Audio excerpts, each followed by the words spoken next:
जय श्री राधे कृष्ण। प्रिय मित्रों, वीडियो को शुरू करने से पहले आइए प्रार्थना करें। हे कृष्णा, जो भी भक्त आज इस अमृत वाणी को सुन रहा है, उनके जीवन में आपकी कृपा सदा बनी रहे और उनके सभी कष्ट दूर हो। मित्रों, इस अद्भुत वाणी को सुनने से पहले अपने विचार और भक्ति को व्यक्त करते हुए नीचे कमेंट में जय श्री राधे कृष्ण जरूर लिखें। आपकी यह भक्ति हमारी इस यात्रा को और भी अद्भुत बनाएगी। और हाँ, आनेती, अगर आपका दिल सच में कृष्ण प्रेम से भरा है तो इस वीडियो को कम से कम 3 ऐसे अपने लोगों के साथ जरूर साझा करें जिन्हें आप अपने जीवन में सबसे ज्यादा मानते हैं, क्योंकि हो सकता है आपकी एक शेयर से किसी की जिंदगी में राधे कृष्ण का दिव्य प्रताप प्रकाश उतर आए। साथ ही यदि आप हमारे चैनल पर नए हैं तो अभी सब्सक्राइब करें और घंटी के बटन को दबाएं ताकि आप हमारी हर नई भक्ति यात्रा का हिस्सा बन सके। तो चलिए बिना देरी किए इस दिव्य यात्रा की ओर बढ़ते हैं। मित्रों, कृष्ण कहते हैं, जब कोई जीवन से अचानक दूर हो जाता है तो उस दूरी को समाप्ति मानकर टूट जाना सही नहीं होता, बल्कि उसे आत्मा के पुनर्गठन का अवसर समझना चाहिए, क्योंकि हर वियोग अपने भीतर कोई ना कोई नया अर्थ छिपाए होता है। कभी वही संबंध लौटने के लिए भीतर की भूमि को तैयार करता है और कभी उससे भी बेहतर किसी नए अनुभव के आने का मार्ग बनाता है। ईश्वर किसी भी मन को अधूरा छोड़ने में विश्वास नहीं रखते। वे या तो वही लौटा देते हैं जिसे हृदय ने सच्चाई से चाहा हो, या फिर उससे भी अधिक उपयुक्त कुछ भेजते हैं जो आत्मा को भीतर से पूर्ण खर पे कर दे। इस सत्य को स्वीकार करते ही पीड़ा की तीव्रता कम होने लगती है और मन यह समझने लगता है कि जो गया है वह या तो लौटेगा या अपनी जगह कोई ऐसा छोड़ जाएगा जो जीवन को नए अर्थ देगा। कई बार इंसान उन्हीं मोड़ों पर फिर लौट आता है जहां उसे पहले भी अकेलापन मिला था। यह कोई नई बात नहीं है। कई बार पुराने घाव ही हमें मजबूत बनाने के लिए बार बार कुरेदे जाते हैं। लोग बाहर से मुस्कान देखकर कहते हैं कि तुम बहुत मजबूत हो, पर आते असली भय तब जन्म लेता है जब भीतर यह भावना मर जाती है कि कौन रुका और कौन चला गया। दुनिया मुस्कान को ताकत मान लेती है, पर कोई यह नहीं जानता कि कई मुस्कानें अकेलेपन की सबसे गहरी परछाइयों से जन्म लेती है। कई बार हंसी केवल इसलिए ओढ़ ली जाती है ताकि आंखों की नमी किसी को दिखाई ना दे। धीरे धीरे इंसान सीख लेता है कि अपने दर्द को भीतर ही दबाकर रखना ज्यादा सुरक्षित है, क्योंकि लोग केवल चेहरे की चमक देना जानते हैं। कई बार मन चाहता है कि बस किसी अपने के पास सिर रखकर बिना कुछ कहे चुप हो जाए। वही सुकून चाहिए, पर वह सुकून हर किसी के हिस्से नहीं आता। बहुत बार पुकारते पुकारते मन थक जाता है और फिर मौन जन्म लेता है।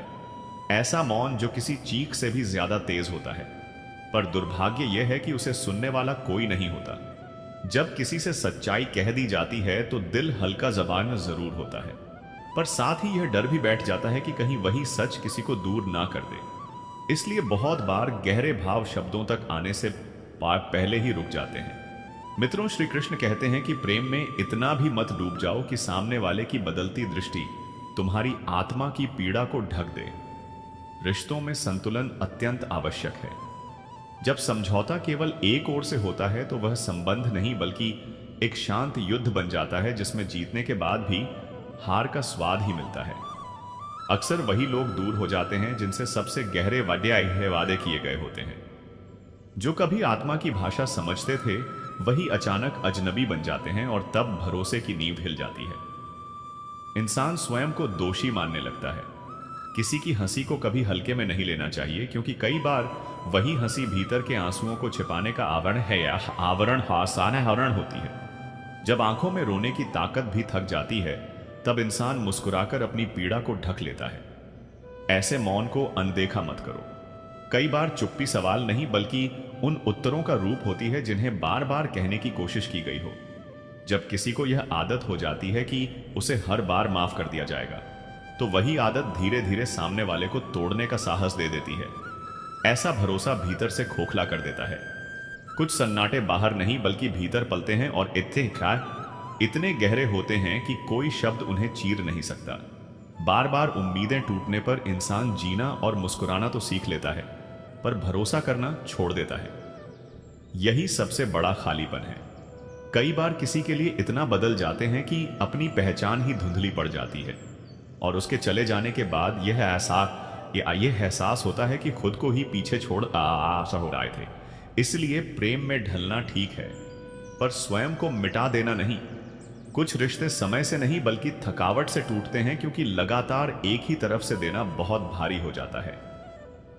मित्रों, श्री कृष्ण कहते हैं कि माफी भी वही सुंदर होती है जिसमें सीमा का ज्ञान हो।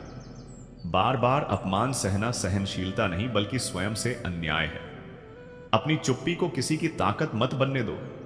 यदि कोई उसका लाभ उठा रहा है तो अपनी मर्यादा की रक्षा करना सीखो। प्यार और सम्मान के अंतर को समझो, क्योंकि बिना सम्मान का प्रेम केवल बोझ बन जाता है। इंसान वही नहीं होता जो दुनिया को दिखाता है, बल्कि वह होता है जो रात के सन्नाटे में अपने भीतर की लड़ाइयां लड़ता है। कई लोग इसलिए मुस्कुरा देते हैं ताकि उनकी कमजोरी किसी के हाथ में हथियार ना बन जाए, पर उस मुस्कान के पीछे गहरे अकेलेपन का सागर छिपा होता है। जब दिल थक कर चुप हो जाए और आंखें बोलने लगे तो समझ लेना कि भीतर बहुत कुछ दब चुका है। ऐसे मौन को समझने के लिए सवाल नहीं बल्कि संवेदना चाहिए। छोटी आदतें, हल्की नजरें, अधूरी हंसी बहुत कुछ कह जाती है। कुछ लोग जीवन में इसलिए याद रहते हैं क्योंकि उन्होंने जीना नहीं बल्कि सहना सिखाया होता है। उनकी दी हुई सीख भीतर हमेशा जीवित रहती है। कभी कोई इतना अपना हो जाता है कि उसके जाने के बाद फिर किसी को अपनाने का साहस नहीं बचता। दुनिया ऐसे लोगों को मजबूत कहती है, पर कोई नहीं जानता कि वह मजबूती कितनी तन्हा रातों और अनकहे आंसुओं से बनी होती है। इसलिए अपनी सीमाएं तय करो। किसी को इतनी आजादी मत दो कि वह तुम्हारी आत्मा की धड़कनों को नियंत्रित करने लगे। प्यार में बदलो, लेकिन अपनी पहचान को बचाकर रखो। जब कोई तुम्हारी चुप्पी का सम्मान ना करे तो खुद की सार की कदर करना सीखो, लिखना सीखो, क्योंकि शब्द कागज पर उतरते ही बोझ हल्का होने लगता है। सच्चे साथियों को पहचानो जो हर बार टूटने के बाद भी थाम लेते हैं। खुद के साथ समय बिताओ, तन्हाई में खुद को समझो, क्योंकि जब इंसान खुद से जुड़ जाता है तब कोई दूरी उसे पूरी तरह तोड़ नहीं पाती। और याद रखो, कई बार मजबूत बनना भी प्रेम का ही एक रूप होता है। वह प्रेम जो इंसान खुद से करता है। इस दुनिया के मेले में भीड़ बहुत है, लेकिन रास्ता हर किसी को अपना अकेले ही तय करना पड़ता है। श्री कृष्ण यह भी समझाते हैं कि जब किसी व्यक्ति का किरदार केवल वस्त्रों से झलकता है तो लोग उसकी प्रशंसा करते हैं, लेकिन जब वही किरदार विचारों और आचरण से प्रकट होता है तो वह दूसरों के लिए प्रेरणा बन जाता है। इसलिए अपने जीवन को कभी व्यर्थ मत समझो, क्योंकि बंद पड़ी घड़ी भी दिन में 2 बार सही समय बताती है। जीवन का सबसे कठिन पाठ यही है कि कब मौन रहना है और कब शब्दों का चयन करना है। उन लोगों को अपना मानने का कोई लाभ नहीं जिनके हृदय में आने में अपनापन ही ना हो। आज के समय में अनेक रिश्ते सूर्यमुखी के फूल जैसे हो गए हैं जो लाभ की दिशा में ही घूमते हैं। तीर की चोट से अधिक पीड़ा तब होती है जब कोई अपना कठोर शब्दों से घायल करता है। मित्रता उन्हीं से करनी चाहिए जिनमें थोड़ा पागलपन हो, क्योंकि आवश्यकता के समय अत्यधिक समझदार लोग अक्सर साथ नहीं देते। जो नेकी करता है वही वास्तव में और होता है, क्योंकि धन साथ नहीं जाता, लेकिन अच्छे कर्म और सच्चा प्रेम लोगों के हृदयों में सदा जीवित रहते हैं। जीवन में ऐसा भी समय आता है जब अपनों का साथ छूट जाता है, सपने बिखर जाते हैं और हृदय पीड़ा से भर जाता है। पर यह स्मरण रखना चाहिए कि कोई भी दुख स्थायी नहीं होता। गीता में यही कहा गया है कि हर अंधेरी रात के बाद एक नई सुबह आती है और हर पीड़ा के बाद सुख अवश्य आता है। जो रिश्ते बार बार आंसू बहाने पर मजबूर करें वे आंसुओं के योग्य नहीं होते, और जो संबंध सच्चे होते हैं वे कभी रुलाते नहीं बल्कि संभल देते हैं। संघर्ष के मार्ग पर मनुष्य अक्सर अकेला चलता है, लेकिन सफलता मिलने पर पूरी दुनिया साथ खड़ी दिखाई देती है। जो परिश्रम करता है वह कभी हार स्वीकार नहीं करता और अंततः वही सफलता का सच्चा आनंद लेता है। लोग अपने स्वभाव से नहीं बल्कि अपने लाभ के अनुसार व्यवहार बदलते हैं। इसलिए जीवन को दूसरों की अपेक्षाओं में मत बांधो। अपने कर्मों पर ध्यान केंद्रित करो, क्योंकि वही जीवन को अर्थ देते हैं। श्री कृष्ण कहते हैं कि रिश्ते मजबूरी से नहीं बल्कि मजबूती से निभाए जाने चाहिए। हर व्यक्ति के जीवन में समस्याएं होती हैं, पर मनुष्य अपनी ही पीड़ा को सबसे बड़ी मान लेता है। यदि कोई तुमसे कुछ मांगता है तो प्रसन्नता से दो, क्योंकि ईश्वर ने तुम्हें देने वालों की पंक्ति में खड़ा किया है, मांगने वालों में नहीं। यदि सुकून चाहते हो तो लोगों की बातों को हृदय से लगाना छोड़ दो। प्रेम करना है तो ज्ञान और पुस्तकों से करो, क्योंकि यह ऐसा प्रेम है जो कभी धोखा नहीं देता। जो कुछ भी तुमसे छीना जा सकता है वह वास्तव में कभी तुम्हारा था ही नहीं। किसी का विश्वास मत तोड़ो, क्योंकि विश्वास टूटने के बाद किसी भी रिश्ते में वही गहराई लौटकर नहीं आती। और यह भी सत्य है कि कुछ ख्वाब केवल भाग्यशाली लोगों के पूरे होते हैं, जबकि बाकी मन में दबे रह जाते हैं और आंखों में ही ठहर जाते हैं। मित्रों, आज मैं आपसे एक ऐसा प्रश्न सामने रखने वाला हूं जो शायद मन के किसी कोने में कभी ना कभी अवश्य उससे उभरा होगा। क्यों कुछ व्यक्ति दूसरों को पीड़ा देते हैं, छल करते हैं और अधर्म के मार्ग पर चलते हैं, फिर भी उनका जीवन बिना किसी बड़ी आपदा के चलता हुआ दिखाई देता है? क्या इस संसार में कोई न्याय व्यवस्था नहीं है? क्या परमात्मा सब कुछ देखते नहीं है? और फिर गलत कर्मों का दंड आखिर मिलता कब है? यह जिज्ञासाएं उतनी ही प्राचीन हैं जितना मनुष्य का अस्तित्व, और इनके उत्तर भी उतने ही गहरे और सूक्ष्म माने गए हैं। आज मैं वही समझाने का प्रयास करूंगा जो केवल शब्दों पर आधारित नहीं है, बल्कि अनुभव और आध्यात्मिक दृष्टि से भी जुड़ा हुआ है। और साथ ही कुछ ऐसी कथाओं का वर्णन होगा जो इस विषय को और अधिक स्पष्ट करेंगी। तो आइए इस वैचारिक यात्रा का आरंभ करते हैं। प्रत्येक कर्म का परिणाम निश्चित होता है, पर उसका तुरंत मिलना आवश्यक नहीं होता। कभी वह समय के बाद आता है और कभी अगले जन्म में प्रकट होता है। यह उस कर्म की प्रवृत्ति और आत्मा के मार्ग पर निर्भर करता है। गलत कर्म अक्सर तब फलित होते हैं जब मनुष्य उन्हें हल्के में लेकर और अधिक अधर्म करता चला जाता है। ईश्वर कई बार घटनाओं के माध्यम से चेतावनी देते हैं ताकि व्यक्ति संभल सके। जैसे रावण का अंत भी तत्काल नहीं हुआ, पर जब उसने सभी सीमाएं पार कर ली तभी राम ने उसके जीवन का अंत किया।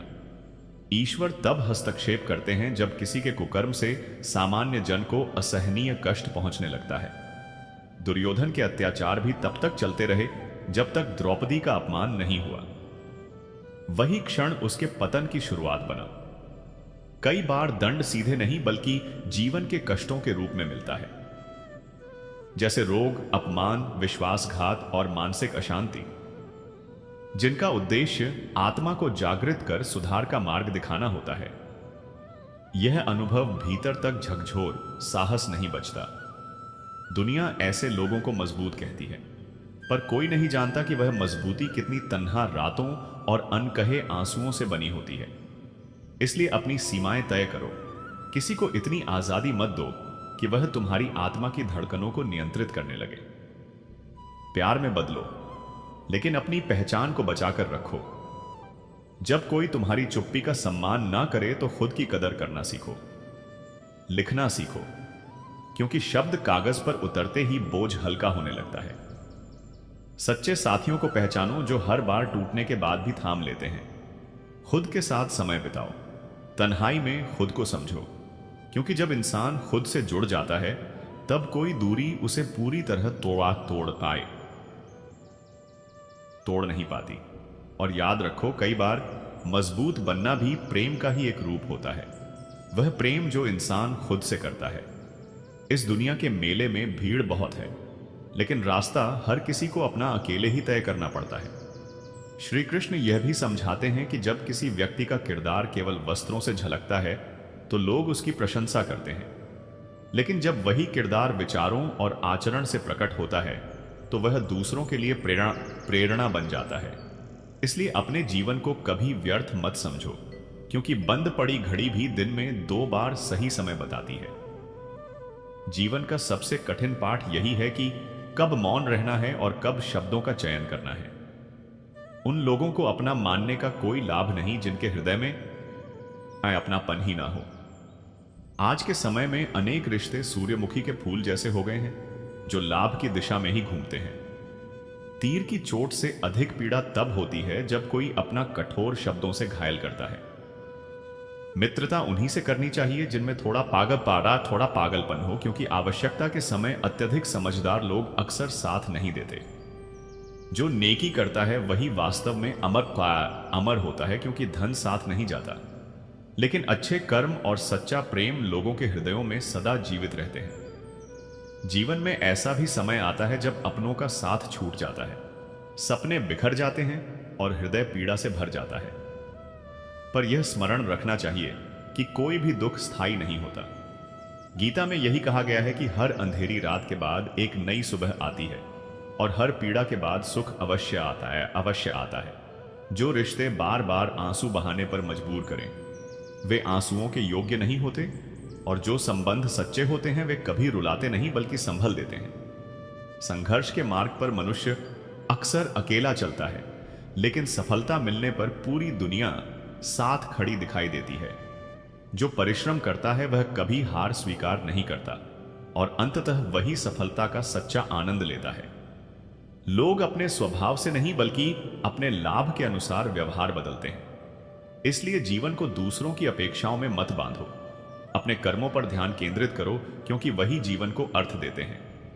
श्री कृष्ण कहते हैं कि रिश्ते मजबूरी से नहीं बल्कि मजबूती से निभाए जाने चाहिए। हर व्यक्ति के जीवन में समस्याएं होती हैं, पर मनुष्य अपनी ही पीड़ा को सबसे बड़ी मान लेता है। यदि कोई तुमसे कुछ मांगता है तो प्रसन्नता से दो, क्योंकि ईश्वर ने तुम्हें देने वालों की पंक्ति में खड़ा किया है, मांगने वालों में नहीं।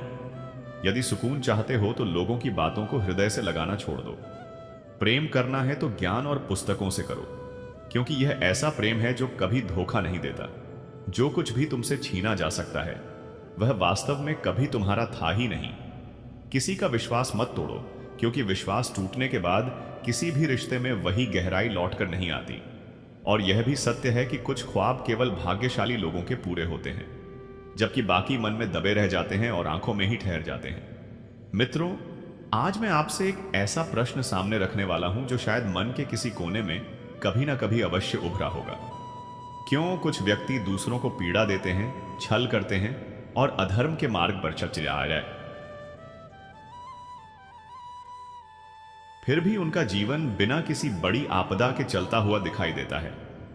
क्या इस संसार में कोई न्याय व्यवस्था नहीं है? क्या परमात्मा सब कुछ देखते नहीं है? और फिर गलत कर्मों का दंड आखिर मिलता कब है? यह जिज्ञासाएं उतनी ही प्राचीन हैं जितना मनुष्य का अस्तित्व, और इनके उत्तर भी उतने ही गहरे और सूक्ष्म माने गए हैं। आज मैं वही समझाने का प्रयास करूंगा जो केवल शब्दों पर आधारित नहीं है, बल्कि अनुभव और आध्यात्मिक दृष्टि से भी जुड़ा हुआ है, और साथ ही कुछ ऐसी कथाओं का वर्णन होगा जो इस विषय को और अधिक स्पष्ट करेंगी। तो आइए इस वैचारिक यात्रा का आरंभ करते हैं। प्रत्येक कर्म का परिणाम निश्चित होता है, पर उसका तुरंत मिलना आवश्यक नहीं होता। कभी वह समय के बाद आता है और कभी अगले जन्म में प्रकट होता है।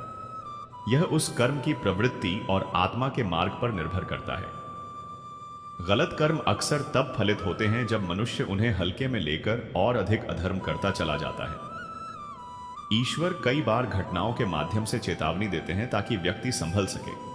जैसे रावण का अंत भी तत्काल नहीं हुआ, पर जब उसने सभी सीमाएं पार कर ली तभी राम ने उसके जीवन का अंत किया। ईश्वर तब हस्तक्षेप करते हैं जब किसी के कुकर्म से सामान्य जन को असहनीय कष्ट पहुंचने लगता है। दुर्योधन के अत्याचार भी तब तक चलते रहे जब तक द्रौपदी का अपमान नहीं हुआ। वही क्षण उसके पतन की शुरुआत बना। कई बार दंड सीधे नहीं बल्कि जीवन के कष्टों के रूप में मिलता है, जैसे रोग, अपमान, विश्वासघात और मानसिक अशांति, जिनका उद्देश्य आत्मा को जागृत कर सुधार का मार्ग दिखाना होता है। यह अनुभव भीतर तक झकझोर देते हैं और अपने कर्मों पर विचार करने को विवश करते हैं। यदि कोई व्यक्ति जीवन भर गलत रास्ते पर चलता रहे और इस जन्म में दंड ना पाए, तब भी उसके कर्म उसका पीछा नहीं छोड़ते। वे अगले जन्म में दुर्भाग्य, निर्धनता, बीमारी, संबंधों के टूटने और आत्मिक शांति के अभाव के रूप में सामने आते हैं। कभी कभी अपनी भूलों का बोध तब होता है जब सुधार का का अवसर समाप्त हो जाता है और वह मानसिक पीड़ा किसी भी दंड से अधिक कष्टदायक बन जाती है।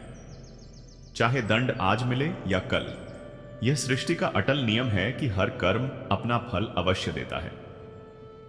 बहुत समय पूर्व भारत के उत्तरी क्षेत्र में स्थित एक छोटे से राज्य में दो भाई रहते थे, जिनमें एक ही साहिवाल कार की बेरा अत्यंत समृद्ध था और दूसरा अत्यंत निर्धन। गरीब भाई का नाम दीनाना था, जबकि धनवान भाई को श्रीनाथ कहा जाता था। श्रीनाथ देखने में आकर्षक और प्रभावशाली था। वह स्वर्ण और रजत के आभूषण बनाता था, किंतु उसका हृदय पत्थर से भी अपरायथार्थ से भी अधिक कठोर था। उसके जीवन में केवल संपत्ति का महत्व था और रिश्तों व मानवता के लिए कोई स्थान नहीं था। दूसरी ओर दीनाना स्वभाव से सरल, ईमानदार और अत्यंत करुणामय था। वह प्रतिदिन वन में जाकर लकड़ियां और तिनके एकत्र करता, उन्हें बाजार में बेचता और उन्हीं से अपने परिवार का पालन करता था। कभी कभी वह उन्हीं तिनकों से झाड़ू बनाकर आसपास के गांवों की हाट में बेचने भी जाता था। श्रीनाथ की कोई संतान नहीं थी, जबकि दीनाना के दो जुड़वा पुत्र थे। दोनों इतने समान दिखते थे कि कई बार माता पिता भी भ्रमित हो जाते थे। दीनाना का जीवन अत्यंत साधारण था। उसकी दिनचर्या लगभग प्रतिदिन समान रहती थी। सूर्योदय होते ही वह अपनी कुल्हाड़ी उठाता और जंगल की ओर निकल पड़ता। एक दिन रोज की तरह जब वह सूखी लकड़ियां चुन रहा था, तभी उसकी दृष्टि आता ही अचानक एक अद्भुत पक्षी पर पड़ी। वह साधारण नहीं था। उसके पंख सोने की भांति चमक रहे थे, आंखें मोतियों जैसी दीप्तिमान थीं और चोंच हीरे की तरह तेज थी। दीनाना ने ऐसा पक्षी पहले कभी नहीं देखा था। उसके मन में जिज्ञासा जागी कि क्या यह कोई अलौकिक पक्षी है और क्या इसे पकड़ा जा सकता है। वह धीरे धीरे उस वृक्ष पर चढ़ा जहां वह पक्षी बैठा था और सावधानी से हाथ बढ़ाया। पर जैसे ही वह निकट पहुंचा, पक्षी ने पंख फड़फड़ाए और तुरंत उड़ गया। दीनाना ने प्रयास नहीं छोड़ा। उसने डालियों और पत्तों की ओट लेकर फिर कोशिश की, पर वह पक्षी अत्यंत चतुर था और हर बार फुर्ती से दूर हो जाता। अंततः दीनाना को लगा कि यह उसके वश में नहीं आएगा। उसने भूमि से एक छोटा कंकड़ उठाया और हल्के से उछाल दिया। पक्षी घबराकर उड़ गया, पर उसी क्षण आकाश में सुनहरी चमक फैल गई और उसका एक पंख टूटकर नीचे गिर पड़ा। दीनाना ने तत्परता से वह पंख उठा लिया। जैसे ही उसने उसे हथेलियों में लिया, उसकी आंखें आश्चर्य से फैल गईं। वह पंख शुद्ध स्वर्ण का था।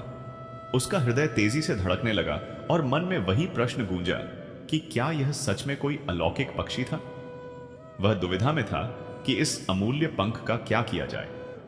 कुछ समय तक उसे उलट पुलट कर देखने के बाद उसने निश्चय किया कि इसे अपने भाई श्रीनाथ को दिखाया जाए। वह शीघ्रता से घर पहुंचा और अपनी सरलता के साथ वह स्वर्ण पंख उसके सामने रख दिया। दीनाना की सादगी अक्सर उसके चतुर भाई की चालों में फंस जाती थी। श्रीनाथ ने मीठी बातों और कुछ सिक्कों का लालच देकर उस अनमोल पंख को तुच्छ बताकर अपने पास रख लिया, और दीनाना, जो संसार की चालाकियों से अनजान था, थोड़े से सिक्कों में ही संतुष्ट हो गया और यहीं से उसके भाग्य की परीक्षा आरंभ हो गया। अगले दिन दीनाना पुनः जंगल में लकड़ियां काटने के लिए गया। वह एक घने और विशाल वृक्ष पर चढ़कर सूखी डालियां काट रहा था। तभी उसकी दृष्टि फिर उसी स्वर्णिम पक्षी पर जा टिकी। वह ऊंची शाखा पर बैठा धूप का आनंद ले रहा था और अपने चमकदार पंखों को धीरे धीरे हिला रहा था। उसकी सुनहरी आभा प्रातःकालीन किरणों में और भी अधिक दमक रही थी। दीनाना के मन में विचार आया कि यदि यह पक्षी बार बार यहीं आता है तो इसका घोंसला भी आसपास ही कहीं होगा। यही सोचकर उसने पेड़ की शाखाओं के बीच सावधानी से खोज शुरू की। थोड़ी देर बाद उसे एक मजबूत टहनी पर बना एक सुंदर घोंसला दिखाई दिया। जैसे ही उसने भीतर झांक कर देखा, उसकी आंखें विस्मय से फैल गईं। घोंसले में रखा अंडा किसी चमकते रत्न की तरह दमक रहा था। उसकी तेज रोशनी से दीनाना की नजरें चौंधिया गईं। उसने धीरे से वह अंडा उठाया और सोचा कि इतना बहुमूल्य अंडा देखकर उसका भाई अवश्य प्रसन्न होगा। वह घर पहुंचा और तुरंत श्रीनाथ को वह अंडा दिखाया। श्रीनाथ की आंखों में लालच की तीव्र चमक उभर आई। उसने फुर्ती से कुछ सिक्के दीनाना की हथेली पर रख दिए और अंडा अपने पास कर लिया। लेकिन उसकी चाहत यहीं समाप्त होने वाली नहीं थी। उसने दीनाना से कहा कि यदि तुम उस पक्षी को पकड़कर मेरे पास ले आओ जिससे यह अंडा मिला है, तो मैं तुम्हें इतना धन दूंगा कि तुम्हें जीवन भर परिश्रम नहीं करना पड़ेगा। तुम्हारी गरीबी सदा के लिए समाप्त हो जाएगी। दीनानाथ इस प्रस्ताव पर गंभीरता से सोचने लगा। उसे लगा कि यदि यह कार्य हो गया तो उसके परिवार का भविष्य बदल सकता है। अगली सुबह वह फिर जंगल की ओर चल पड़ा। जंगल पहुंचते ही उसने चारों ओर नजर दौड़ाई और थोड़ी ही दूरी पर उसी वृक्ष पर उस पक्षी को बैठे देखा। वह अपने सुनहरे पंखों को हिला रहा था और मधुर स्वर में चहचहा रहा था। दीनाना ने एक पत्थर उठाया और पूरी शक्ति से निशाना साधा। पत्थर हवा को चीरता हुआ पक्षी से टकराया। पक्षी नीचे गिर पड़ा और कांपने लगा। दीनाना ने तुरंत उसे उठा लिया। वह प्रसन्नता के साथ पक्षी को लेकर अपने भाई के पास पहुंचा और बोला, लो भाई, यही वह पक्षी है जिसके बारे में तुमने कहा था। अब अपना वचन पूरा करो।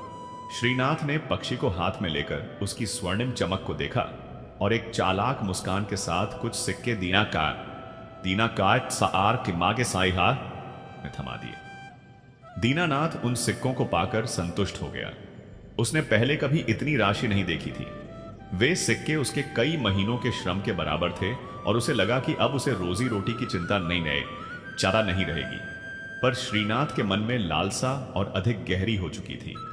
उसे अपने दादा द्वारा सुनाई गई एक पुरानी कथा याद आ गई। कहा जाता था कि यदि ऐसी स्वर्ण जैसी चिड़िया को मारकर उसकी कलेजी खा ली जाए तो प्रतिदिन सुबह तकिए के नीचे 2 सोने के अंडे मिलते हैं। यह कथा स्मरण करते ही श्रीनाथ की आंखों में लोभ की चमक भर गई। उसने बिना देर किए पक्षी को अपनी पत्नी के पास ले जाकर कहा कि इसे मारकर अच्छे से साफ करो और पका दो, लेकिन ध्यान रहे कि इसका कोई भी भाग व्यर्थ ना जाए। वह यह नहीं जानता था कि यह पक्षी साधारण नहीं बल्कि अपने भीतर एक गहरा रहस्य समेटे हुए था। श्रीनाथ की पत्नी ने वही किया जैसा उसे कहा गया था। उसने पक्षी को साफ किया और धीमी आंच पर पकाने रख दिया। तभी संयोगवश दीनाना के दोनों पुत्र वहां आए पहुंचे। जैसे ही वे रसोई के पास पहुंचे, उन्हें पकते मांस की सुगंध महसूस हुई। उत्सुकता में बड़े पुत्र ने बर्तन का ढक्कन उठाकर देखा, जबकि छोटे पुत्र ने चम्मच से मांस को चलाया। उसी समय 2 छोटे टुकड़े बाहर गिर पड़े। बड़ा पुत्र मुस्कुराकर बोला कि जो भूमि पर गिरता है उस पर बड़े का अधिकार होता है। इतना कहते ही दोनों ने फुर्ती से एक एक टुकड़ा उठाया और खा लिया। तभी श्रीनाथ की पत्नी लौट आई। उसने दोनों बच्चों को खाते देखा तो चौंकते हुए पूछा कि तुम क्या खा रहे हो। बड़े पुत्र ने मासूम स्वर में कहा कि चूल्हे से 2 टुकड़े गिर गए थे, उन्हें वापस बर्तन में डालना उचित नहीं लगा, इसलिए हमने खा लिए। यह सुनते ही श्रीनाथ की पत्नी घबरा गई। उसने तुरंत हांडी के भीतर झांक कर देखा तो पाया कि चिड़िया की कलेजी और हृदय के टुकड़े वहां नहीं थे। तभी उसे समझ आ गया कि बच्चों ने वही टुकड़े खा लिए हैं। उसका चेहरा फौरन पीला पड़ गया और मन भय से भर उठा कि यदि श्रीनाथ को यह बात पता चल गई तो उसका क्रोध भयानक होगा।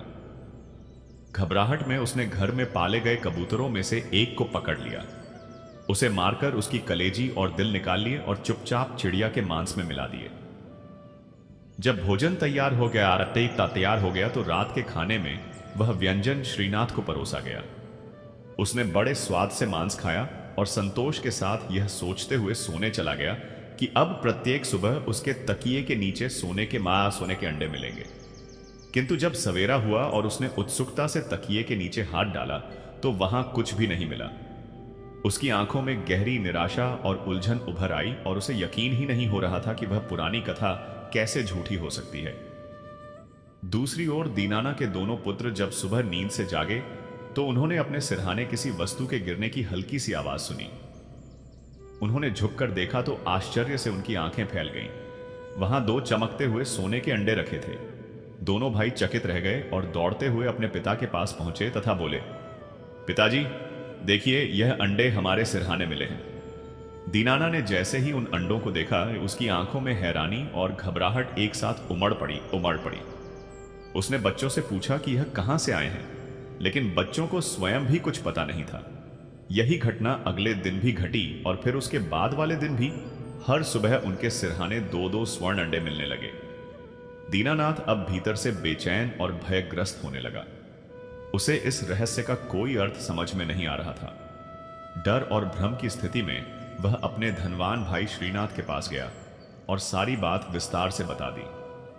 श्रीनाथ, जो पहले से ही छल और लालच में निपुण था, तुरंत सच्चाई समझ गया। उसे एहसास हो गया कि चिड़िया की कलेजी खाए का प्रभाव उसके भतीजों पर हुआ है, न कि उस पर। उसके मन में ईर्ष्या और जलन उमड़ पड़ी, लेकिन उसने अपने भाव छिपाकर दीनाना को डराने की योजना बनाई। वह बोला, भाई, यह बहुत अशुभ संकेत है। लगता है तुम्हारे बच्चों पर किसी बुरी शक्ति का प्रभाव पड़ गया है। यह सोने के अंडे कोई शुभ चिन्ह नहीं, बल्कि किसी बड़े संकट का संकेत है। यदि तुमने इन्हें अपने घर में रखा तो यह तुम्हारे पूरे परिवार का विनाश कर देंगे। इसलिए इन्हें तुरंत जंगल में छोड़ आना ही ठीक होगा। दीनाना सरल स्वभाव का सीधा साधा व्यक्ति था। उसे सही और गलत की परख नहीं थी और वह हमेशा अपने चालाक भाई की बातों पर विश्वास कर लेता था। श्रीनाथ की बातें सुनकर उसका हृदय भय से भर गया और उसने अपने ही बच्चों को अभिशाप समझ लिया। उसने निश्चय कर लिया कि उन्हें जंगल में छोड़ देना ही उचित होगा। एक संध्या जब सूर्य अस्त होने लगा और आकाश सुनहरे रंग में रंग गया, तब दीनानाथ अपने दोनों मासूम पुत्रों को लेकर घने जंगल की ओर चल पड़ा। चारों तरफ सन्नाटा और अंधकार फैलने लगा था। पक्षियों की आवाजें धीमी पड़ चुकी थीं। बच्चों को समझ नहीं आ रहा था कि पिता उन्हें इतनी गहराई में क्यों ले आए हैं। तभी दीनाना ने धीमे स्वर में कहा कि तुम दोनों यहीं खेलो, मैं अभी लौटता हूं। और यह कहकर वह धीरे धीरे पीछे हटने लगा। बच्चों को तब तक एहसास नहीं हुआ कि उनका पिता उन्हें अकेला छोड़कर जा रहा है, लेकिन जैसे ही उन्होंने पीछे मुड़कर देखा तो उनके दिल तेजी से धड़कने लगे।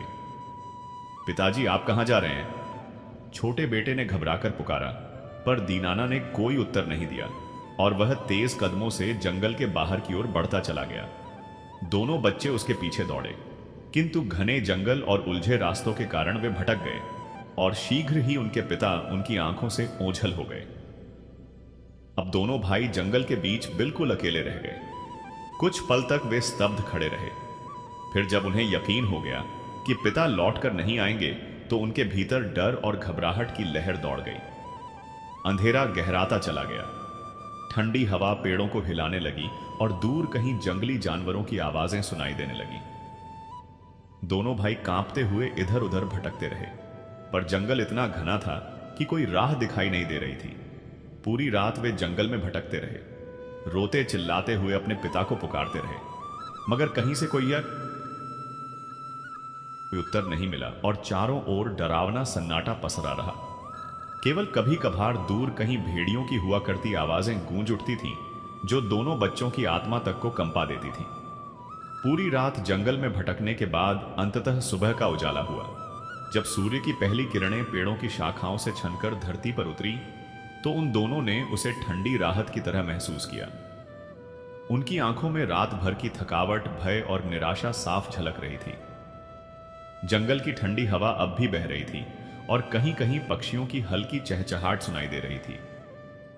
वे कुछ समय तक इधर उधर भटकते रहे और अपने घर की दिशा खोजने की कोशिश करते रहे, लेकिन चारों ओर ऊंचे वृक्ष, घनी झाड़ियां और फैला हुआ अंतहीन वन ही दिखाई देता रहा। भूख और थकान से उनके कदम लड़खड़ाने लगे और आंखों में आंसू भर आए। मगर अब रो लेने से भी कुछ बदलने वाला नहीं था। तभी अचानक कुछ दूरी पर पत्तों की सरसराहट सुनाई दी और दोनों बच्चे चौकन्ने हो गए। डर के मारे उनके दिल तेजी से धड़कने लगे और उन्हें लगा कि शायद कोई जंगली जानवर आसपास है। तभी झाड़ियों के पीछे से एक व्यक्ति बाहर आया, जो एक शिकारी था। उसके कंधे पर धनुष बाण टंगे थे, कमर में छोटी तलवार बंधी थी और हाथ में लकड़ी का डंडा था।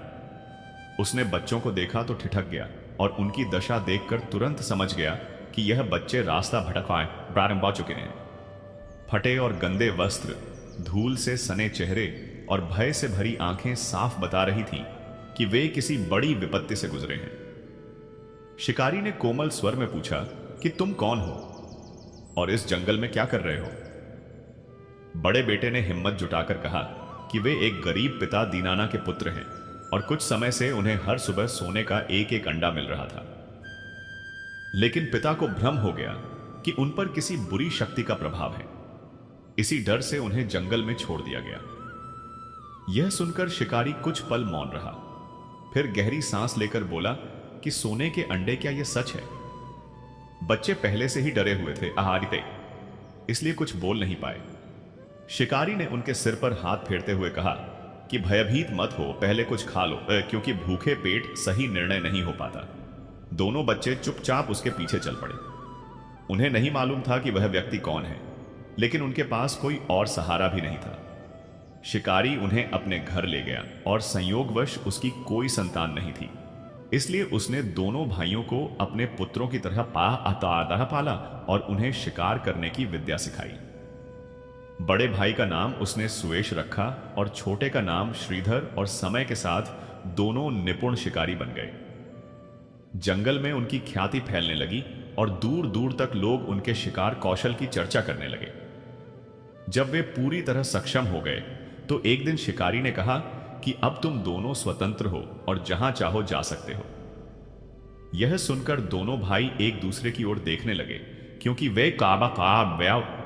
वे उस शिकारी से बहुत स्नेह करने लगे थे, लेकिन अब उन्हें अपना मार्ग स्वयं चुनना था।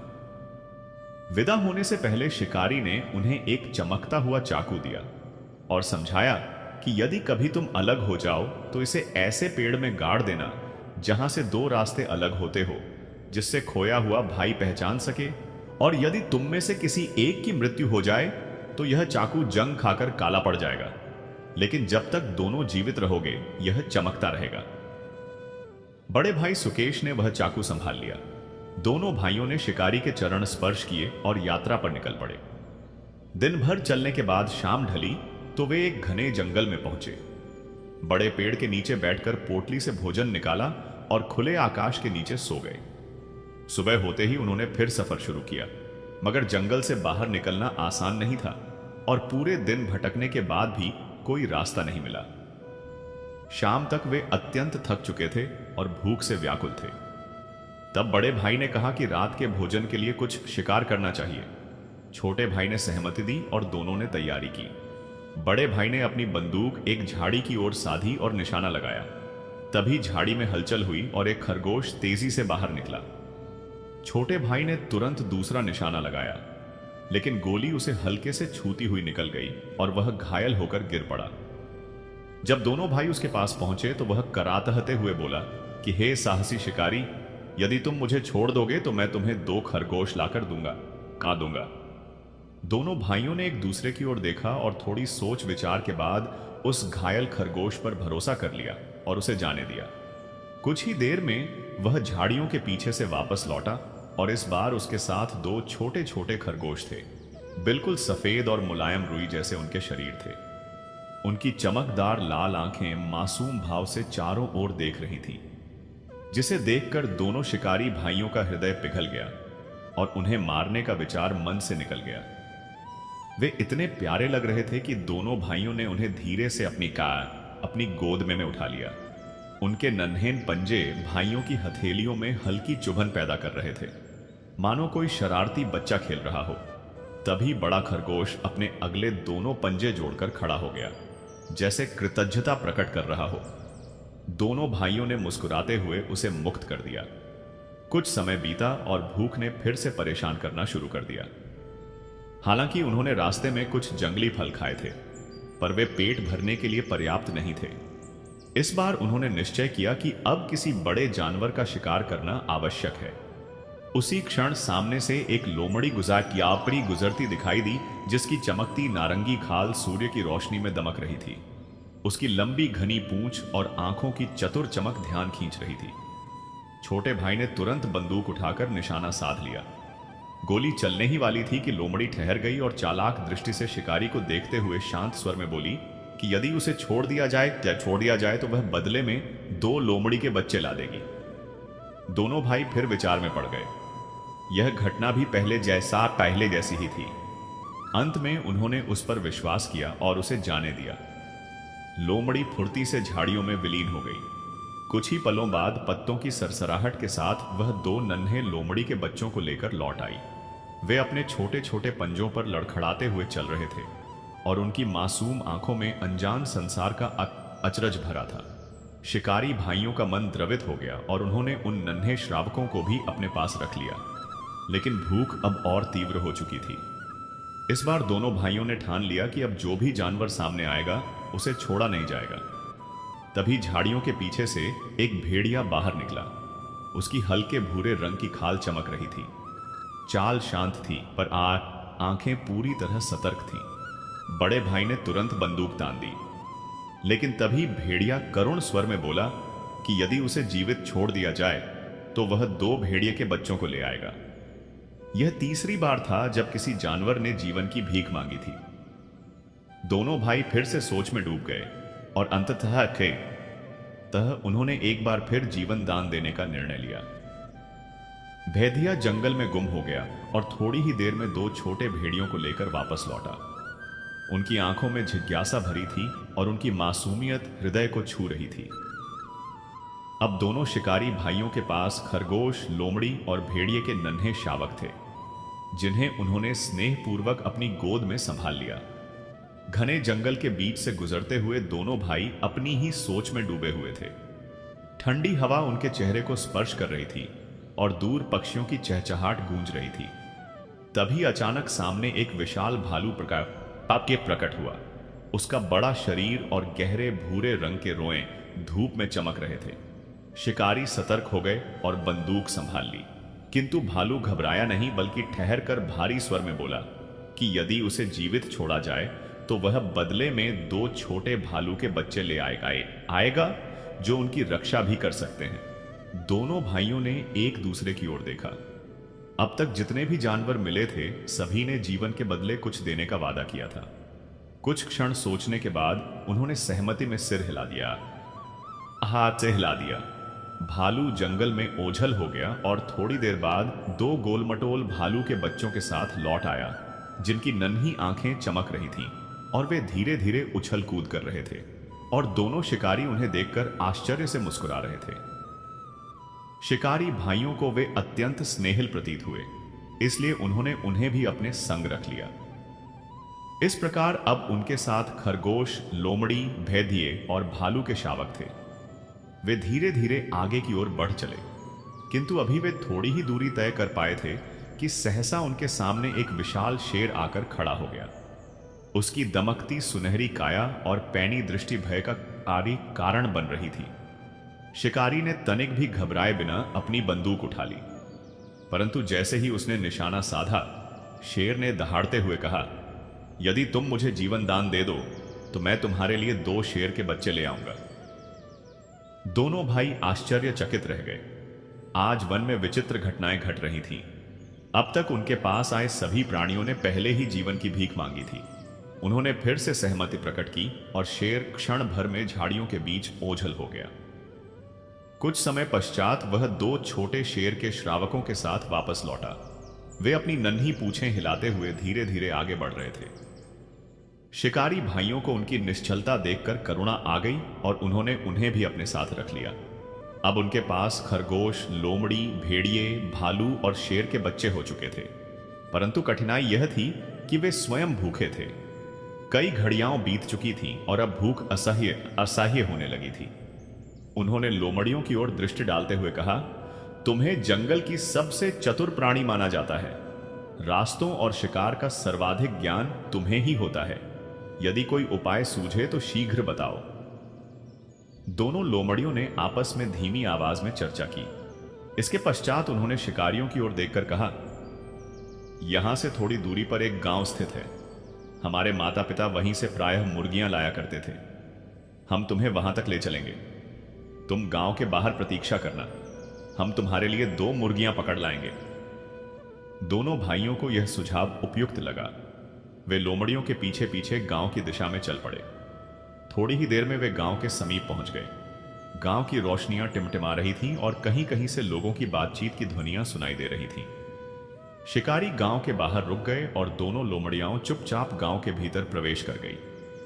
कुछ समय बाद वे लौट आईं और शिकारियों को कुछ मुर्गियां दिखाई, किंतु शिकारी भाइयों ने उन मुर्गियों को लेने से मना कर दिया। कई दिनों तक दोनों भाई इसी प्रकार जंगलों और पहाड़ियों से गुजरते रहे। उनके साथ वे जानवर भी बने रहे, जिनके कारण यात्रा सरल भी लगती थी और रुचिकर भी। परंतु एक दिन उनकी भेंट एक संपन्न व्यक्ति से हुई। वह व्यक्ति प्रभावशाली था और उसके वस्त्रों से स्पष्ट झलकता था कि वह किसी प्रतिष्ठित कुल से संबंधित है। उसने दोनों भाइयों को ध्यानपूर्वक देखा और फिर बोला, मैंने सुना है कि तुम दोनों कुशल शिकारी हो। मुझे अपने लिए एक विश्वसनीय शिकारी की आवश्यकता है। यदि तुम में से कोई मेरे साथ चलना चाहे तो मैं उसे उत्तम पारिश्रमिक दूंगा और अपना सेवक बना लूंगा। दोनों भाइयों ने एक दूसरे की ओर देखा। वे साथ रहना चाहते थे, किंतु यह अवसर भी महत्वपूर्ण था। उन्होंने आपस में विचार विमर्श किया और अंततः छोटे भाई श्रीधर ने उस धनवान व्यक्ति के साथ जाने की स्वीकृति दे दी। अब दोनों भाइयों के अलग होने का क्षण आ पहुंचा था। उन्होंने अपने सामान को विभाजित किया और साथ लाए गए जानवरों को भी बांट लिया। सुएश ने एक शेर, एक भालू, एक भेड़िया, एक लोमड़ी और एक खरगोश अपने पास रखे, जबकि श्रीधर ने शेष जानवर अपने साथ रख लिए। विदाई के समय दोनों भाइयों ने भाव विवल होकर एक दूसरे को गले लगाया। उनके पिता दीनाना ने उन्हें एक चाकू दिया था, जिसे उन्होंने एक घने वृक्ष के तने में गाड़ दिया। यह एक संकेत था कि जब भी कोई संकट में होगा, दूसरा भाई उसे खोज सकेगा। अब उनके मार्ग अलग अलग हो चुके थे। सुकेश पश्चिम दिशा की ओर प्रस्थान कर गया और श्रीधर पूर्व दिशा की ओर आगे बढ़ चला। श्रीधर अपने पशुओं के साथ निरंतर चलता रहा और कुछ ही दिनों में एक विशाल नगर में जा पहुंचा। परंतु जैसे ही उसने नगर में प्रवेश किया, उसके कदम ठहर गए। चारों ओर गहरे रंग के ध्वज लहराते दिखाई दे रहे थे और शोक के चिन्ह स्पष्ट रूप से दिख रहे थे। गलियां सुनसान सी प्रतीत हो रही थी। लोग बुझी हुई आंखों और उदास चेहरों के साथ इधर उधर भटकते दिखाई दे रहे थे। पूरा नगर जैसे किसी गहरे शोक में डूबा हुआ महसूस हो रहा था। यह दृश्य देखकर श्रीधर को गहरी हैरानी हुई। उसके मन में प्रश्न उठा कि आखिर इस शहर में ऐसा क्या घटित हुआ है। कुछ समय पश्चात वह एक सराय पर पहुंचा जो दूर दूर तक सिंह सराय के नाम से प्रसिद्ध थी। परंतु जैसे ही उसकी दृष्टि सराय के मुख्य द्वार पर पड़ी, उसने देखा कि वहां शेर की प्रतिमाओं के स्थान पर हिरण्य की मूर्तियां स्थापित थीं। यह देखकर उसका आश्चर्य और भी बढ़ गया। वह भीतर गया, अपना सामान एक कक्ष में रखा और अपने सभी पशुओं को अस्तबल में बांध दिया। जब वह कुछ विश्राम करने के लिए बैठा, तब उसने सराय के स्वामी से पूछा कि पूरा शहर इतना उदास क्यों है और हर ओर ऐसा भारी वातावरण क्यों छाया हुआ है। सराय के मालिक ने लंबी सांस ली और बोझिल स्वर में उत्तर दिया कि कल इस राज्य की राजकुमारी की मृत्यु निश्चित है। यह सुनते ही श्रीधर चौंक उठा। उसने पूछा, क्या वह किसी गंभीर बीमारी से पीड़ित है? सराय वाले ने अत्यंत दुखी स्वर में कहा कि नहीं, वह पूरी तरह स्वस्थ है, युवा है और अत्यंत सुंदर भी। परंतु दुर्भाग्य यह है कि उसकी मृत्यु तय है और वह भी अत्यंत निर्दय तरीके से। इतना कहकर सराय वाला मौन हो गया और उसकी आंखों में गहरा दुख साफ झलकने लगा। श्रीधर ने गंभीरता से पूछा कि यह कैसा अभिशाप है। अवश्य ही कोई कारण होगा जिसके चलते निर्दोष कन्याओं की बलि दी जा रही है। सराय के मालिक ने फिर से गहरी सांस लेते हुए बताया कि यहां से कुछ दूरी पर एक विशाल पर्वत स्थित है, जहां एक भयानक और विशालकाय सर्प निवास करता है। उसके साथ फन है और उसका स्वरूप इतना डरावना है कि पूरा नगर उससे भयभीत रहता है। उसने एक शर्त रखी है कि प्रतिदिन एक कन्या उसे बलि स्वरूप दी जाए, और यदि यह शर्त पूरी न की गई तो वह पूरे राज्य को नष्ट कर देगा। अब तक नगर की सभी युवतियां उसकी भेंट चढ़ चुकी हैं और अंत में राजा की पुत्री के अतिरिक्त कोई अन्य कन्या शेष नहीं बची है। कल राजकुमारी की बारी है। यह सुनकर श्रीधर का मन व्याकुल हो उठा। उसने रोष में कहा कि फिर तुम लोगों ने उस राक्षसी सर्प को समाप्त करने का प्रयास क्यों नहीं किया? सराय मालिक ने निराशा से उत्तर दिया कि अनेक वीर योद्धाओं और प्रसिद्ध शिकारियों ने ऐसा साहस किया, किंतु कोई भी जीवित लौटकर नहीं आ सका। श्रीधर कुछ क्षण शांत रहा, फिर दृढ़ स्वर में बोला कि वह इस विषय में विचार करेगा और शीघ्र ही किसी समाधान तक पहुंचने का प्रयास करेगा। राजकुमारी को कोई क्षति ना पहुंचे और दैत्य हमारे नियंत्रण में आ जाए। कांपते हुए खरगोश ने कहा कि उसे तो यही लगता है कि जितनी जल्दी हो सके वहां से निकल जाना ही ठीक होगा। श्रीधर ने सभी की बातें सुनी और फिर लोमड़ी की ओर देखकर कहा कि उसकी सोच उसे सबसे अधिक उपयुक्त प्रतीत होती है। पहले उस दैत्य के विषय में पूरी जानकारी प्राप्त करनी होगी और इसके लिए उसे आसपास जाकर समाचार इकट्ठा करना होगा। लोमड़ी जंगल में इधर खाबूथा मार में इधर उधर घूमी, अन्य लोमड़ियों से मिली और पूरी स्थिति उन्हें विस्तार से बताई। एक वृद्ध और अनुभवी लोमड़ी ने सब कुछ ध्यान से सुना और गंभीर स्वर में बोली कि वह उसके स्वामी को अजगर से युद्ध करने की तरकीब तो नहीं बता सकती, परंतु एक उपाय अवश्य है। सामने वाले पर्वत के मध्य मार्ग पर एक पुरानी झोपड़ी स्थित है। ऐसा कहा जाता है कि कभी वहां शिकारी के देवता निवास करते थे। अगर तुम्हारा स्वामी आज की रात्रि वहां जाकर श्रद्धा से आराधना करें तो संभव है कि उसे कोई अलौकिक संकेत प्राप्त हो जाए।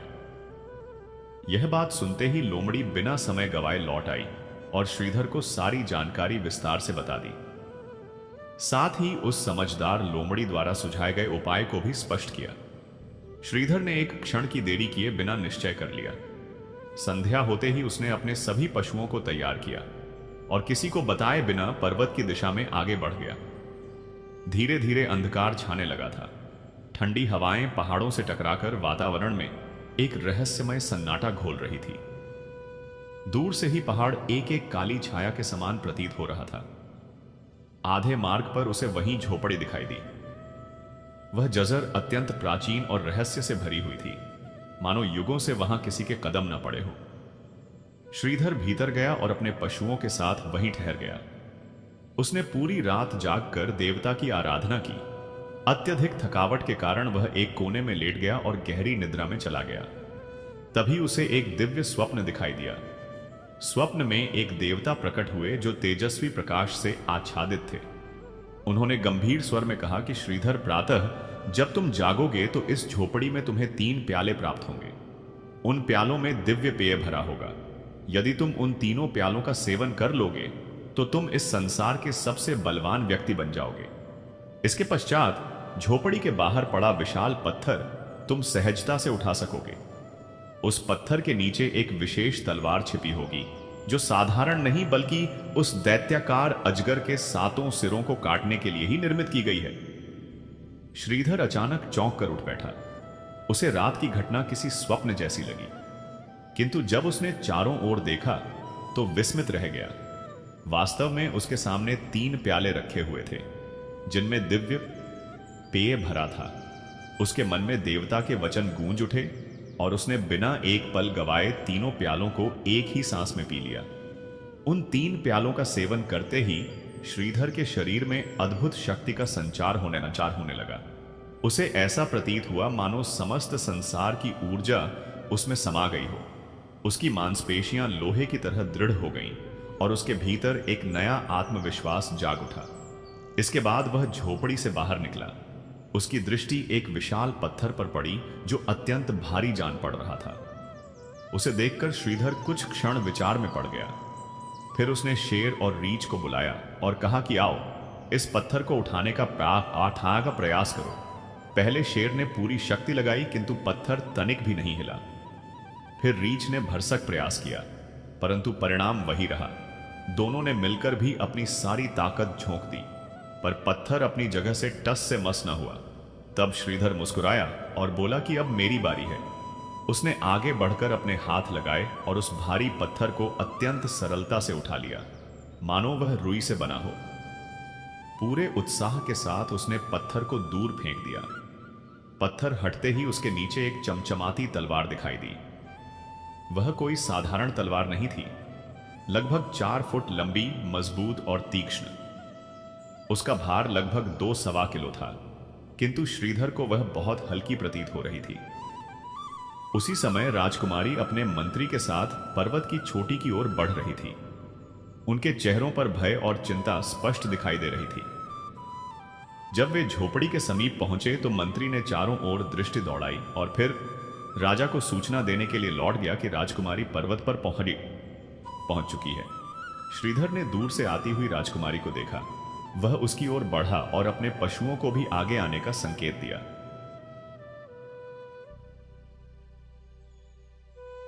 रीछ, लोमड़ी और भेड़िया राजकुमारी के सामने आकर खड़े हो गए, किंतु उनके चेहरे पर कोई भय नहीं था। श्रीधर ने मुस्कुराते हुए कहा कि राजकुमारी, आप हमसे और इन पशुओं से भयभीत ना हो। हम यहां आपकी रक्षा के लिए आए हैं, आपको किसी प्रकार की हानि पहुंचाने के लिए नहीं। हमारा उद्देश्य केवल उस दुष्ट अजगर का अंत करना है जिसने पूरे राज्य में आतंक फैला रखा है। राजकुमारी ने आश्चर्य से श्रीधर को देखा। उसके मुख पर आत्मविश्वास स्पष्ट झलक रहा था। फिर भी वह संदेह भरे स्वर में बोली कि हे शिकारी, ईश्वर तुम्हारी रक्षा करे। पर सच कहूं तो मुझे तुम्हारी बातों पर पूर्ण विश्वास नहीं है, क्योंकि तुमसे पहले भी अनेक वीर योद्धाओं ने उसे मारने की कोशिश की, मगर वे सभी प्रयास में विफल हुए और अंततः प्राण त्याग बैठे। श्रीधर ने अत्यंत दृढ़ स्वर में कहा कि राजकुमारी जी, आपकी शंका उचित हो सकती है, किंतु मुझे भी अपना अभाग्य आजमाने का अवसर दीजिए। संभव है ईश्वर मेरी सहायता करें और मैं सफल होकर लौट आऊं। उसके वचन समाप्त होते ही अचानक एक भयानक गर्जना गूंज उठी। ऐसा प्रतीत हुआ मानो आकाश विदर्ण हो गया हो। ध्वनि इतनी तीव्र थी कि कान शून्य पड़ जाए। यह उसी अजगर की फुफकार थी जिसने पूरे वातावरण में आतंक फैला दिया। कुछ ही क्षणों में आकाश धुएं से भर गया। वह विशालकाय अजगर अपनी गहरी सांसों के साथ विषैली हवा उगल रहा था। श्रीधर ने तुरंत राजकुमारी की ओर देखकर कहा कि आप इस वृक्ष के पीछे छिपाए जाए, नेत्र बंद रखें और निरंतर राधे राधे का स्मरण करती रहे। मुझे इस दानव से अकेले सामना करने दें। भयभीत राजकुमारी किसी प्रकार वृक्ष की ओट में बैठ गई और नन्हा खरगोश भी सिमट कर उसके समीप आ गया।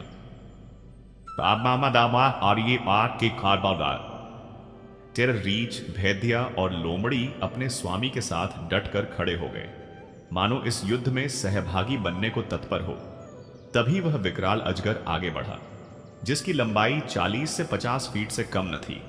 7 फनों वाला वह दैत्य अपनी पूरी भयावहता के साथ श्रीधर की ओर लपका। श्रीधर ने तलवार को कसकर थामा। उसकी आंखों में एक संकल्प झलक रहा था। अजगर की चमकती आंखें श्रीधर पर टिक गईं और उसने विशैली फुफकार के साथ पूछा कि मानव, तू यहां क्यों आया है? मैंने तेरा क्या बिगाड़ा है? श्रीधर ने तुरंत उत्तर दिया कि चाहे तूने मुझसे कोई वैर ना रखा हो, पर मैंने तुझे समाप्त करने की प्रतिज्ञा ली है। अब संभल जा, क्योंकि आज तेरा आरा अंत निश्चित है। अजगर अट्टहास करते हुए बोला कि वह रक्षा नहीं करता, केवल आक्रमण करता है। और यह कहते ही उसने विशाल सिर उठाकर मुंह से काला धुआं उगल दिया, जो चारों ओर बादल की भांति फैल गया। पल भर में वह बिजली की गति से श्रीधर की ओर झपटा।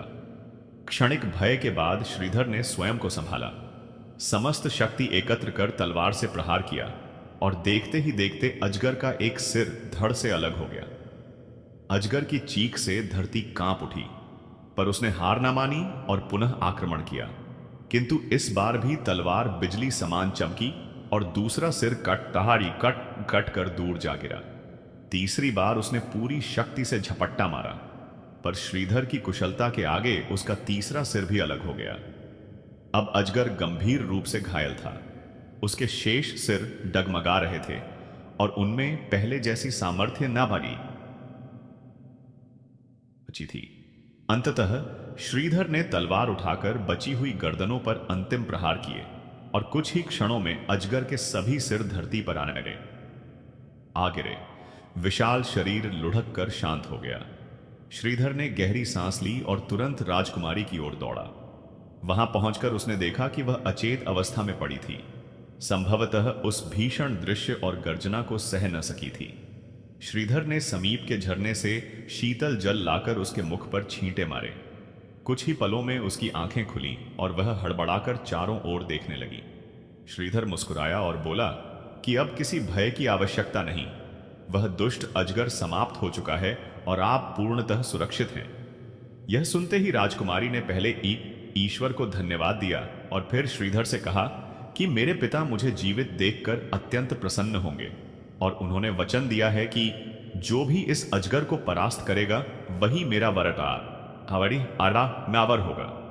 अब वे अपना वचन अवश्य निभाएंगे। इसके बाद उसने उन पशुओं की ओर देखा जिन्होंने इस कठिन मार्ग में साथ दिया था। और पुरस्कार स्वरूप अपनी हीरों की माला उतारकर शेर के गले में डाल दी। अपने बहुमूल्य कानों के झुमके रीछ के कानों में सजा दिए और भेड़िए के पैरों में अपने हाथों के खड़े पहना दिए। 2 कीमती अंगूठियां जिनमें एक माई डाक की जिनमें एक माणिक जड़ी थी और दूसरी हीरे से सजी हुई थी, उसने लोमड़ी और खरगोश को सौंप दी। शिकारी श्रीधर को राजकुमारी ने अपना रेशमी रुमाल भेंट किया जो उसके आंसुओं से भीगा हुआ था। श्रीधर ने अजगर के 7 कटे सिरों की जीभें काटकर उसी रुमाल में बांध ली ताकि वे राजा के समक्ष प्रमाण के रूप में प्रस्तुत की जा सके। इसके पश्चात सभी आगे बढ़े और एक घने ठंडक देने वाले वृक्ष के नीचे विश्राम हेतु लेट गए। जैसे ही वे उस पेड़ के समीप पहुंचे, सबको नींद घेरने लगी। सोने से पहले श्रीधर ने शेर से कहा कि वह जागता रहे ताकि निद्रा के समय कोई आक्रमण ना कर सके। शेर ने गर्दन हिलाकर सहमति जताई। कुछ ही देर में श्रीधर और राजकुमारी गहरी नींद में डूब गए। शेर उनके पास बैठकर पहरा देता रहा, पर अत्यधिक थकान के कारण उसकी पलकों पर नींद भारी होने लगी। जब उसे अधिक देर तक जागना संभव ना रहा तो उसने रीछ को बुलाकर कहा कि वह कुछ समय निगरानी करें, क्योंकि वह थोड़ी देर विश्राम करना चाहता है और किसी भी संकट की स्थिति में तुरंत जगा दिया जाए। रीछ ने बात मान ली और शेर की जगह पहरे पर बैठ गया, किंतु अधिक समय तक वह भी जाग ना सका और उसकी आंखें भी बोझिल होने लगी। तब उसने भेड़िए को बुलाकर निवेदन किया कि अब वह पहरा दे और किसी भी अनहोनी पर तुरंत सचेत करे। भेड़िए ने उसकी बात स्वीकार की और निगरानी करने लगा, लेकिन थोड़ी ही देर में नींद ने उसे भी जकड़ लिया। इसके बाद उसने लोमड़ी को बुलाया और वही जिम्मेदारी सौंपी। लोमड़ी ने सावधानी से पहरा शुरू किया, पर लंबी यात्रा और थकान के कारण अंततः वह भी शिथिल पड़ गई। नींद से लड़ते हुए उसने खरगोश से कहा कि वह तो आंखें बंद करके भी सजग रह सकता है, इसलिए अब वही पहरा दे और किसी भी हलचल पर तुरंत जगह दे। बेचारे खरगोश को कुछ समय बाद यह महसूस हुआ कि सबसे अधिक थकान उसी को है और वह बिना किसी को बताए आंखें मूंद कर सो गया।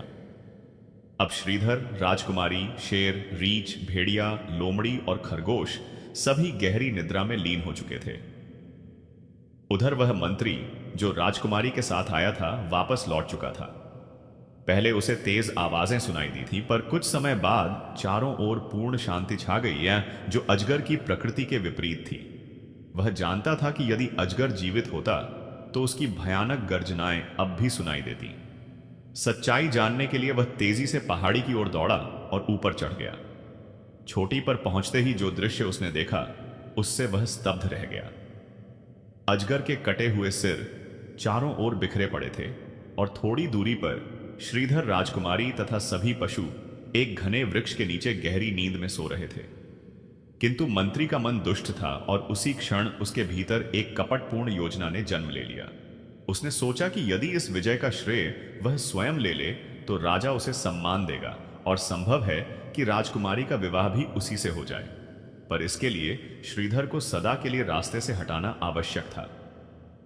मंत्री चुपचाप श्रीधर के समीप गया, उसकी तलवार उठाई, आंखों में छल और होठों पर कुटिल मुस्कान लिए दबे पांव आगे बढ़ा और एक ही वार में उसका सिर धड़ से अलग कर दिया। इसके पश्चात उसने राजकुमारी को झकझोर कर जगाया और जैसे ही उसने आंखें खोली तथा मंत्री को सामने खड़ा देखा, वह भयभीत हो गई। मंत्री ने धीमे स्वर में कहा कि घबराने की कोई आवश्यकता नहीं है, सब कुछ शीघ्र ही स्पष्ट हो जाएगा। राजकुमारी ने जैसे ही दीनाना की ओर दृष्टि डाली, उसका हृदय भय से कांप उठा। दीनाना का निष्प्राण शरीर भूमि पर पड़ा था और उसका सिर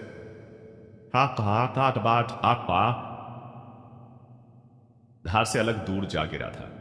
उस विभत्स दृश्य को देखते ही उसके कंठ से एक भयभीत चीख निकल पड़ी और पल भर में उसकी आंखें अश्रुओं से भर गईं। तभी मंत्री ने कठोर दृष्टि से उसे घूरते हुए रूखे स्वर में कहा कि रोने चिल्लाने से अब कुछ भी बदलने वाला नहीं है, क्योंकि अब वह पूरी तरह उसके अधिकार में है और यदि उसने उसकी आज्ञा नहीं मानी तो उसका भी यही अंजाम होगा। यह सुनकर राजकुमारी भय से थरथरा उठी और कांपती हुई आवाज में बोली कि आखिर वह उससे चाहता क्या है। तब मंत्री ने अपनी तलवार हवा में घुमाते हुए कहा कि उसे जाकर राजा से कहना होगा कि इस भयानक अजगर का वध उसी ने किया है। राजकुमारी ने अपने आंसू पोंछते हुए साहस जुटाकर उत्तर दिया कि वह असत्य नहीं बोल सकती। यह सुनते ही मंत्री का चेहरा क्रोध से तमतमा उठा और उसने तलवार उठाकर धमकी दी कि यदि उसने उसकी बात नहीं मानी तो उसका भी वही हाल होगा जो दीनाना का हुआ। बेबस राजकुमारी भय के कारण कांपने लगी, क्योंकि उसके पास कोई और मार्ग नहीं बचा था और भारी मन से उसे मंत्री की शर्त स्वीकार करनी पड़ी। मंत्री ने राहत की सांस ली और राजकुमारी को साथ लेकर महल की दिशा में चल पड़ा। जब राजा ने अपनी पुत्री को जीवित देखा तो उसका हर्ष सीमा से बाहर हो गया और उसने तुरंत मंत्री से प्रश्न किया कि यह सब कैसे संभव हुआ। मंत्री ने विनम्रता से सिर झुकाकर कहा कि यह सब राजा की कृपा से हुआ है और उसने अपने प्राणों की परवाह किए बिना राजकुमारी को बचाते हुए उस भयंकर अजगर का अंतरित कर दिया। राजा ने प्रसन्न होकर उसकी पीठ ठपठपाई और दरबारियों से कहा कि ऐसे वीर मंत्री का सम्मान किया जाएगा, किंतु राजकुमारी का राम सिसक रहा था, क्योंकि वह सत्य जानती थी। राजा अजगर के मारे जाने का समाचार सुनकर अत्यंत प्रसन्न हुआ, लेकिन यह जानकर चकित भी था कि यह पराक्रम मंत्री ने किया है। उसने अपनी बेटी से पूछा कि क्या यह सच है। राजकुमारी ने मंत्री की ओर देखा और धीमे स्वर में कहा कि जो कहा जा रहा है वही सत्य है।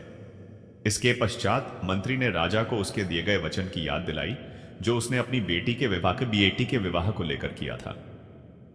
राजा ने फिर राजकुमारी की ओर देखा। वह पहले मौन रही, लेकिन जब राजा ने उत्तर देने का आग्रह किया तो उसने शांत स्वर में कहा कि यदि राजा की खुशी इसी में है तो उसे कोई आपत्ति नहीं, किंतु उसे कम से कम 1 वर्ष का समय चाहिए। यह सुनकर मंत्री व्याकुल हो उठा और उसने विरोध किया, लेकिन राजकुमारी अपने निर्णय पर अडिग रही। मंत्री इस भय से चुप रह गया कि कहीं क्रोधित होकर राजकुमारी सत्य प्रकट ना कर दे और अंततः उसे 1 वर्ष प्रतीक्षा करने के लिए विवश होकर सहमत होना पड़ा। उधर दीनानाथ काल के गाल में समा चुका था, जबकि उसके पशु गहरी निद्रा में लीन थे। मंत्री राजकुमारी को लेकर वहां से चला गया और उसके जाने के कुछ समय बाद एक भंवरा उड़ता हुआ वहां आया और भिनभिनाते हुए खरगोश के मुख पर बैठ गया। खरगोश ने नींद में ही हाथ झटका और उसे हटा दिया, लेकिन भंवरा फिर लौट आया। इस बार उसने डंक मार दिया, जिससे खरगोश पीड़ा से चिल्लाकर जाग उठा। उसकी चीख सुनते ही लोमड़ी की नींद खुल गई और उसने तुरंत भेड़िए को जगाया। भेड़िए ने रीछ को उठाया और रीछ ने शेर को जगा दिया। शेर ने उठते ही चारों ओर दृष्टि दौड़ाई तो उसका क्रोध भड़क उठा, क्योंकि राजकुमारी वहां नहीं थी और उसका स्वामी दीनाना कटे हुए सिर के साथ निर्जीव पड़ा था। यह दृश्य देखते ही शेर क्रोध से थरथरा उठा और उसने जोरदार गर्जना करते हुए रीछ की ओर तीखी नजर डाली तथा गुस्से में पूछा कि यह सब कैसे घट गया और उसे समय रहते जगाया क्यों नहीं गया। रीछ भय से हर उठा और उसने कांपती दृष्टि भेड़िए की ओर घुमाकर पूछा कि उसे क्यों नहीं उठाया गया। भेड़िए ने वही प्रश्न लोमड़ी से कर दिया और लोमड़ी ने सारा दोष खरगोश पर डाल दिया। अब निरीह खरगोश किससे शिकायत करता। सभी पशुओं ने अपना रोष उसी पर निकालना आरंभ कर दिया। शेर ने दहाड़ते हुए कहा कि यह सब उसकी लापरवाही का परिणाम है और इसका दंड भी उसी को भुगतना होगा। सभी जानवरों ने आपस में विचार कर खरगोश को सजा देने का निश्चय किया। भयभीत खरगोश उनके चरणों में गिर पड़ा और कांपती आवाज में बोला कि उसे ना मारा जाए, क्योंकि वह एक ऐसी युक्ति जानता है जिससे उनका स्वामी फिर से जीवित हो सकता है। यह सुनकर सभी जानवर आश्चर्य से उसकी ओर देखने लगे। शेर ने गंभीर स्वर में पूछा कि वह उपाय क्या है। तब खरगोश ने बताया कि यहां से कुछ दूर एक स्थान है जहां जीवनदा दायनी बूटी मिलती है।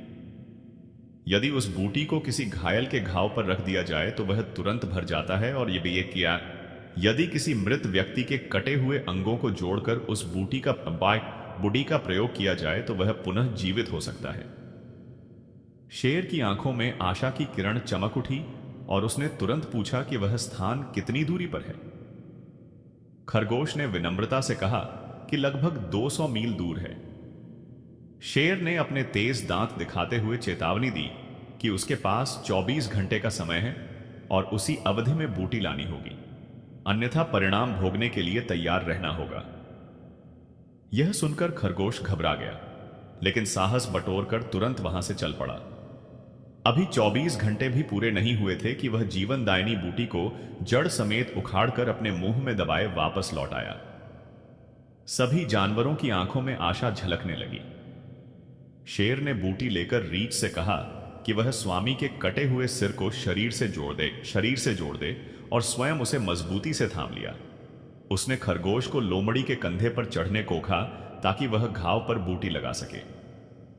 चारों पशु पूरे मनोयोग से अपने कार्य में लग गए, क्योंकि वे अपने स्वामी से अत्यंत प्रेम करते थे। जैसे ही खरगोश ने जीवनदायिनी बूटी श्रीधर के घाव पर रखी, उसके शरीर में कंपन हुआ और उसने हल्की करवट ली। धीरे धीरे उसके हृदय की धड़कन पुनः चलने लगी।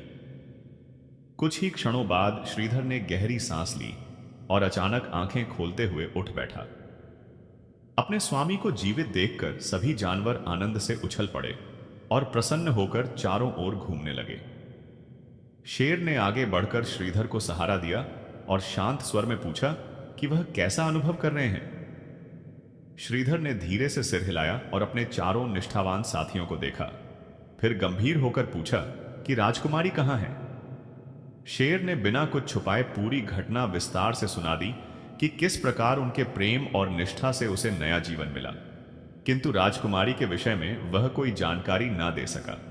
यह सुनकर श्रीधर का मन दुख से भर गया और उसने वहां अधिक रुकना उचित नहीं समझा। वह तुरंत अपने पशुओं के साथ उसी दिशा में चल पड़ा जहां मंत्री राजकुमारी को लेकर गया था।